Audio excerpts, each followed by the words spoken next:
My name is Alan. I'm the host of this show, and the show format always features April Crawford, who's a full-body, open, deep trance channel and best-selling author, and also Veronica, our name for a causal plane entity that offers her comments and perspectives on a variety of subjects, and then at the end gives her message to the world. So I'm going to hand the phone now to April.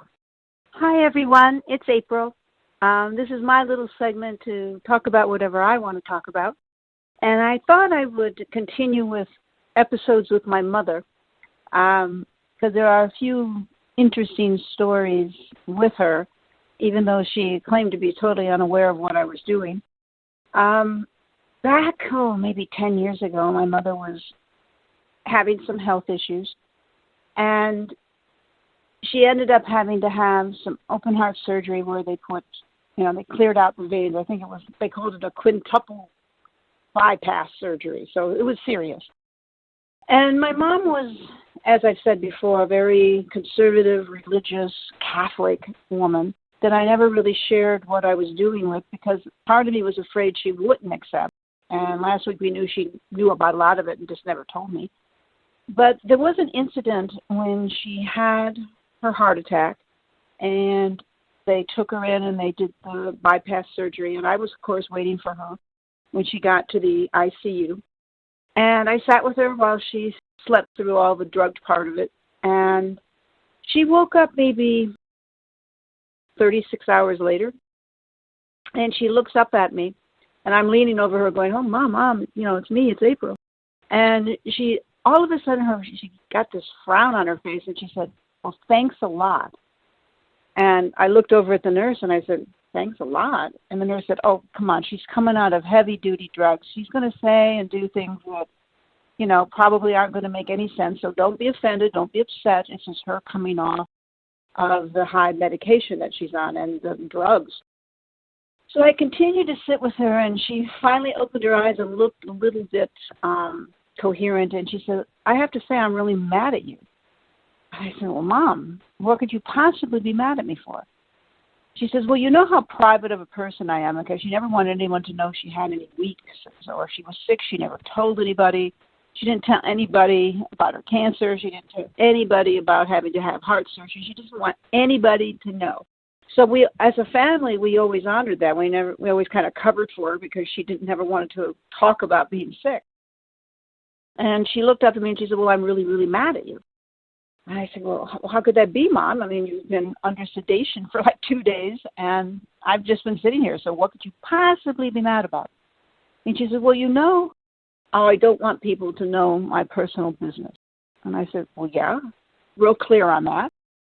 And she said, "And then you, in the most terrible time of my life, where I'm coming out of a really bad surgery, probably looked like crap, you bring a friend with you." And I was like, "What?" And I'm looking around behind me, and I don't even see any nurses close by. And I said, "Mom, I didn't bring anybody with me." And she goes, "Do you think I'm stupid?" And I said, "Well, Mom, there's nobody sitting here. I think it's the medication, maybe you see 2 of me." And she says, "No, the person I'm seeing is a dark-haired woman, dressed like in a dress, and she's got long dark hair, and she's got her hand on your shoulder. Why did you bring this woman with you, and who is she? Why would you bring her here to see me like this?" And, of course, I'm looking around the whole ICU, and I don't see anybody but maybe a nurse in the distance. I said, "Mom, there's nobody here." And she goes, "Yes, there is. And how dare you bring somebody to me to introduce to me in this time where I'm really not, ready to receive anybody." And so I sat there for a few minutes, and then she sort of dozed off again. And I thought, oh, it must be drug-induced. I mean, she's seeing things. And maybe about a half hour later, she opened her eyes again, and she said, "I thought I told you that I didn't want anybody here." And again, I said, "Mom, there's nobody here but me." And she goes, "April, I can see clearly she's standing right next to you, long dark hair, kind of tall, and she's smiling at you. She's got her hand on your shoulder. Who is she?" And it didn't even dawn on me that it would be my be Veronica or anybody. It just didn't even dawn on me. I just kept thinking, okay, she's hallucinating. And then my mom says, well, she says she knows you pretty well. And she didn't say the name, but all of a sudden it dawned on me, this could be Veronica. So I went internal and said, okay, Veronica, are you here? And she said, well, yeah, I thought I'd come, give your mother some extra energy. I said, well, did you have to manifest so you can see, so she could see you? And she says, I haven't. Your mother can see spirit really well. Okay, so the whole room stopped. There was no sound. It was just me processing. My mother can see spirit really well. And I said, really? And she goes, yes, and that's why she saw me. Now, if it's upset her, she says, I didn't mean to upset her, but I knew you needed the support because you're pretty shaky. And so I thought I'd show up. That's what friends do. So when my mother woke back up again, I said, well, Mom, I've asked my friend to leave. And she says, no, she's still here and she's staying, isn't she? And I said, yeah, she's probably staying. And she goes, well, all right, if that's what you need to do, but just know that I'm making a note that I'm not happy about it. And for the rest of that day, as I sat with my mother in the ICU, my head was spinning because my mother has always been so conservative, so kind of against anything that's clairvoyant, clairsentient, clairaudient. And my mother can see spirit. Really? And it was like a total revelation. And I pinned it to the fact that she was on drugs, but it never left me, really. And I think even though my mom was kind of poo-pooing everything that I really do, I think on a lot of levels she knew how to do it too, but got scared and didn't go for it. So, and when it came out, when she was on the drug thing, and how would she come up with a Veronica moment? She just pulled that out of thin air. So for all of you that, have a family member or someone who doesn't necessarily think what you're doing is, proper or normal, remember that maybe they have the ability to and they just don't know it and they're suppressing it. Or they may have a moment where they understand clearly what you're doing and it's going to be okay. It helped me quite a bit to have my mom say those words, even though at the time I was totally blown away.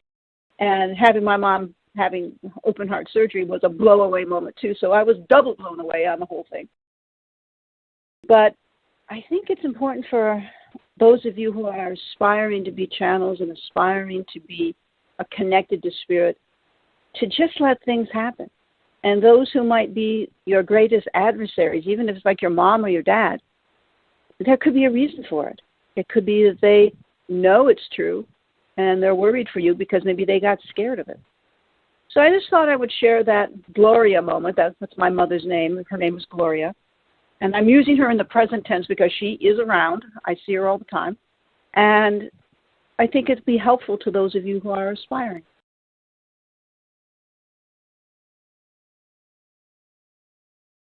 Thank you, April. And now we shall wait for Veronica to come in. 2 seconds, I think.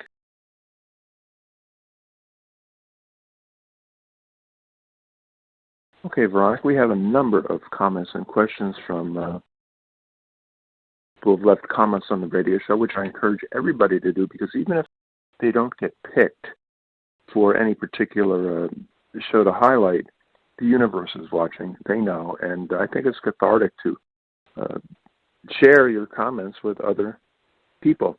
This first question is from someone named Glenn, and actually gave his full name, but I can't pronounce it. Glenn Bergeron. And he says that, and I'm paraphrasing, he always thought there was more to life than what was being taught to us as truth. And then in the early 70s, he discovered Edgar Cayce, and now he's discovered April and Veronica. And now he's 70. He's 70 years old. And he's looking forward to all that is. So, but his question is there anything beyond our universe or is our universe the only playground available?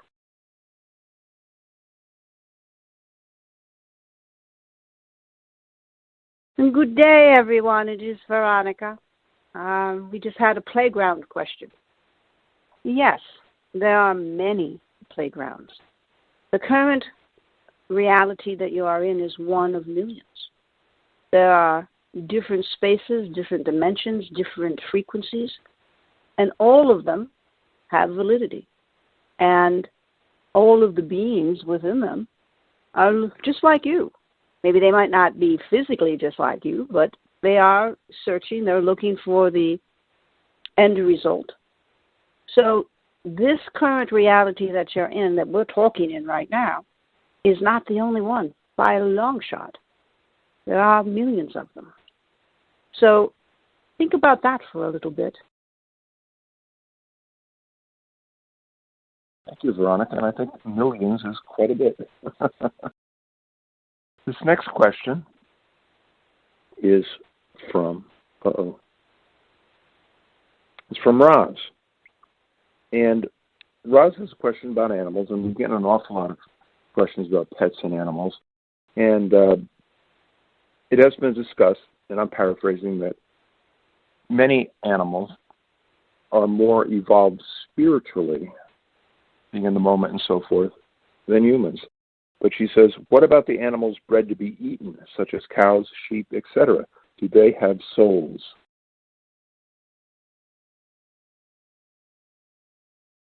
All beings that become physical have a soulful expression. Now, we do realize in the current culture that certain animals are bred for food. There is a collective agreement. Those who would be deemed as food items usually have an agreement about that. And they belong more to a collective consciousness, so that when the body ceases, they immediately move back into the collective consciousness to maybe come back again as, let's say, a cow or, some other kind of animal. Always there is an agreement. When food is made, it is something that is to perpetuate the food chain, so to speak.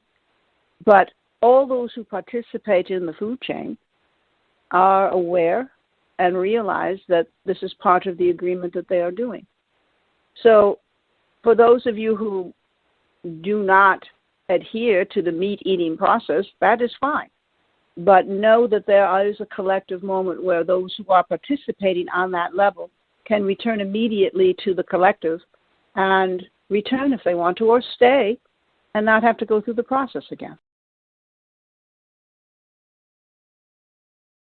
Thank you, Veronica. This next question, actually, Linda has two questions. And they are, role does religion play? Is there any one true path for our soul to follow?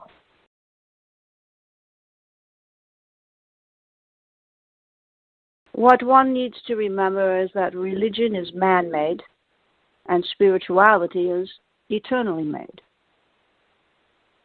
Those who are in physical reality are constantly seeking their connection with the spiritual. They put together items of participation that they feel will lead them to that connection. It often turns into a religious moment that ends up having boundaries and parameters to it that just simply aren't true. We'd say to truly connect, one must understand what you're connecting to. And your own soul has to connect to the bigger picture, not to what is man-made. Nothing linear is ever going to make sense. What makes sense is the connection to energy that is emanating from your own soul into the collective consciousness that is the reality that you're in. So religion, again, man-made, spirituality, eternally made.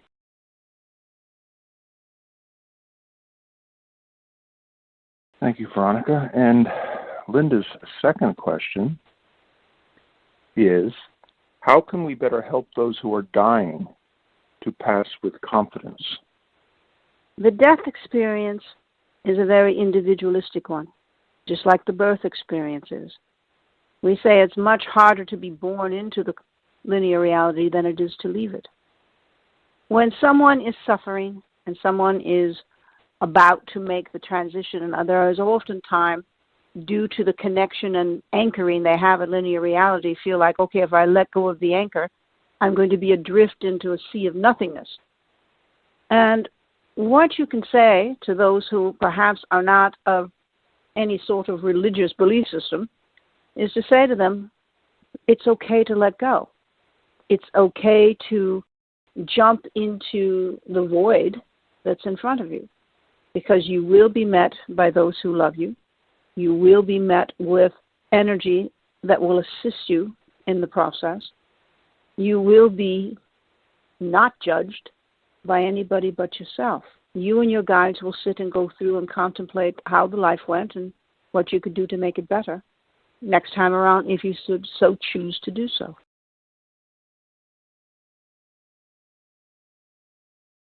Thank you, Veronica. And the next question is from Pam. And Pam asks, and I think that she slightly misquotes you. She said, you said that people like to come here because of the denseness, which is correct, and being able to be more artistic in this environment, which I don't ever remember saying. But the full question is, does that mean art isn't as much fun in the higher planes?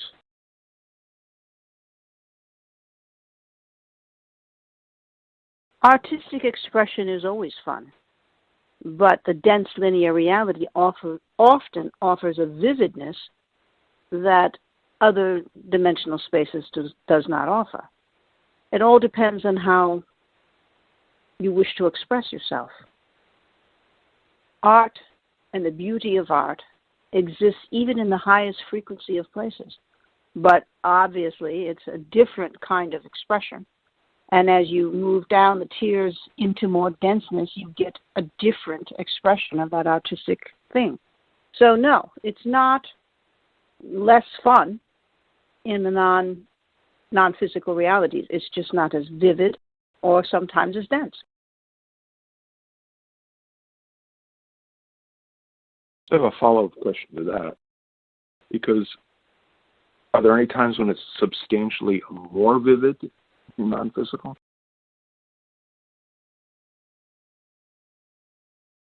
Everyone's perception of reality on all levels, again, is very individualistic. There can be vividness in less dense realities, but it is, how do they say that? Beauty is in the eye of the beholder. Art is in the eye of the beholder.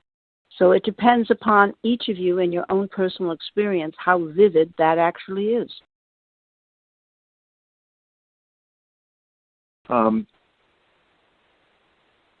Is it more vivid for you as a causal plane entity? Why even bother being a causal plane entity if you can't have really vivid experiences?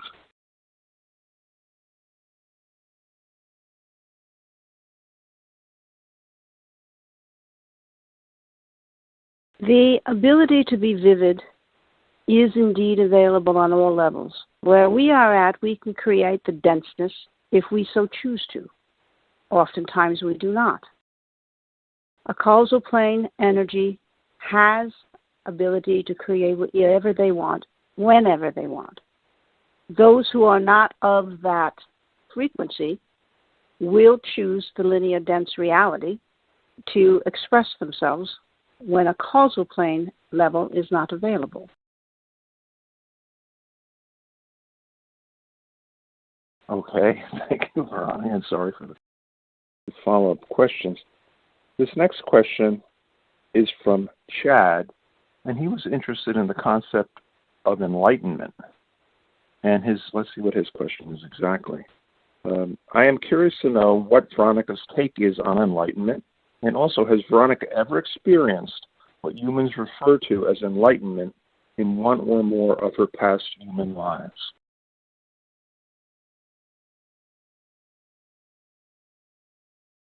We would say yes, we have experienced enlightenment.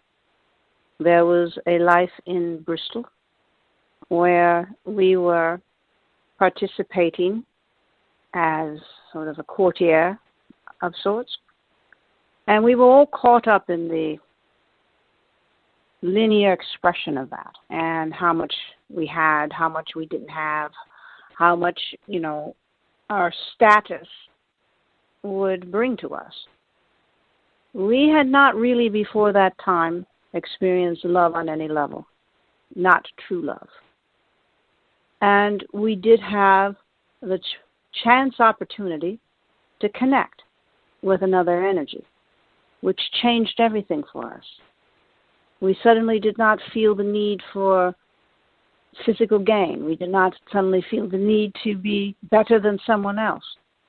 All we wanted to do was to be with that individual, no matter what the cost was. It was a highlight. It was a revelation to know that connection, even on the physical plane, was a sublime experience. We didn't realize it before that. So we call that an enlightened moment for us.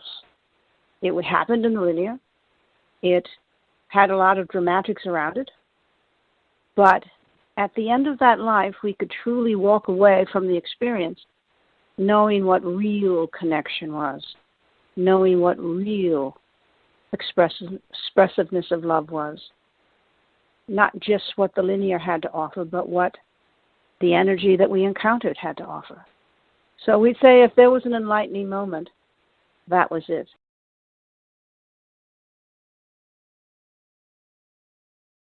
Thank you, Veronica. And here's a question from Renee. And she wants to know, how much do past lives affect current ones?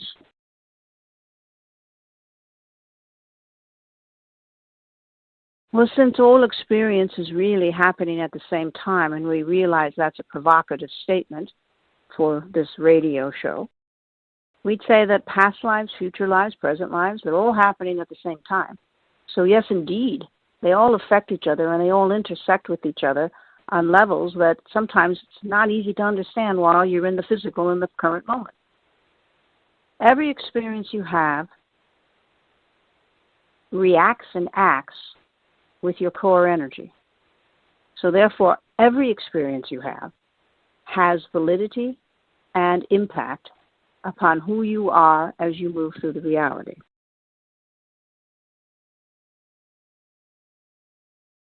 Thank you, Veronica.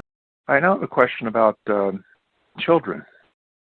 And that is, a lot of children claim to have friends which their parents deemed to be imaginary friends.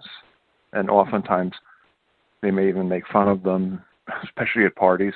This didn't happen to me, but it did happen to my brother a lot.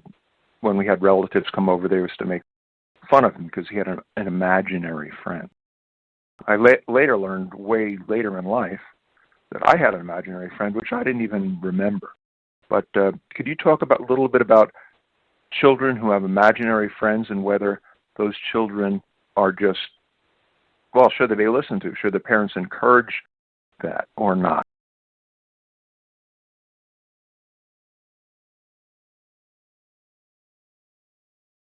Children usually have a real ability to see into the spirit world because a lot of them have just come from there.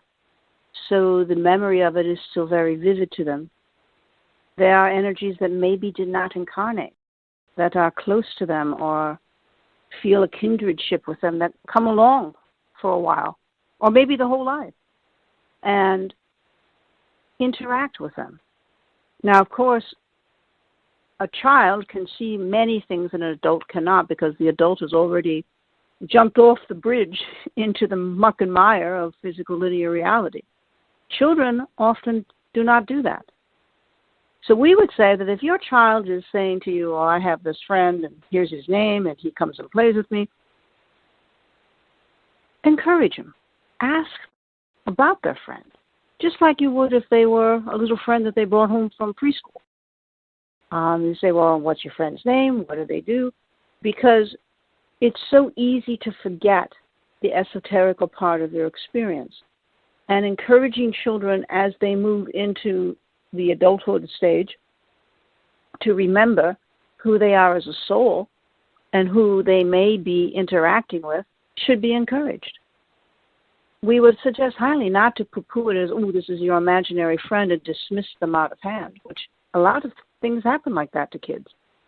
To say to them, well, talk to me about your friend. What do you do? Well, what do you play with? What are the interests? Because we think a lot of times you will be very surprised and taken back by what your child will talk to you about if you encourage them to think and look into where they're at with this energy. We'd say never stifle that kind of participation for your children. Let them express themselves. Let them talk about it. Because perhaps they may be able to keep that connection a bit longer than if you were to say, oh, dismiss, it's imaginary. Because what if it isn't? Thank you, Veronica. And this comes to the portion of the program where Veronica will give her message to the world.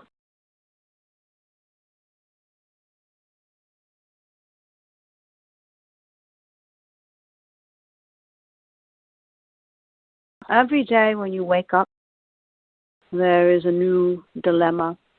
There is a new dramatic. And just when you think it can't get any more ridiculous, it does. Just when you think things are settling down, it doesn't. We think that all of you have to anchor yourself personally to your own belief systems and to your own ability to have some clarity about your own lives. You are all met with all this chaotic, frenetic energy every single day.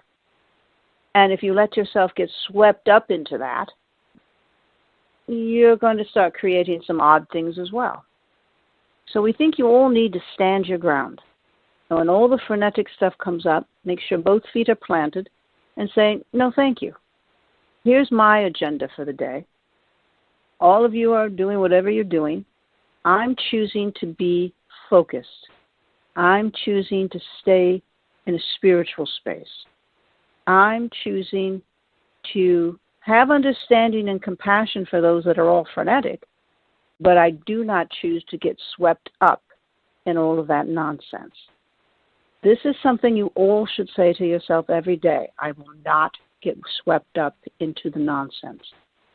I'm going to remember who I am. I'm going to remember that I'm a soul, and I'm a powerful soul, and I'm going to do everything I can with my participation this day to make it a solid, clear one, full of compassion and empathy for anyone that I encounter. That's where you all need to be. And if everybody did that, it would be a lovely world. Thank you, Veronica. And as I like to say, this concludes the interesting part of the show. As a follow-up to one of the questions about how you can help people who are maybe terminal, they're going to pass, and how can you make them do it with more confidence, I'll say that April's first book, which is called Parting Notes, is about, it's 120 communications or so from people who have actually died, and it's about what it was like just before they died, while they were dying, what that experience was like, and then what it was like right after they died. And I have found, this is her first book, so this was like, 20 years ago, that it was not that greatly received by people who were grieving about somebody who had already died, right? They wanted just to hear, yes, your specific relative is alive and fine, and met the parents and all that stuff. But where it was really well received was in hospice situations, or where people were terminal, and they got to read about it, and we got a tremendously positive effect about that. So you might want to look into that if that's your situation. I will tell you that there are advantages to buying the printed book, and they're in soft and hardcover, as opposed to the Kindle books. And the reason is that, and if you're interested in more detail, the printed books actually have handwriting samples from the different people writing those letters from the other side. And, you know, a lot of people have found that the written samples added to the experience. I'll also mention that if you want to find out more about April and Veronica, you can just search April Crawford on Amazon.com. And I guess that's it. I'll see you next time.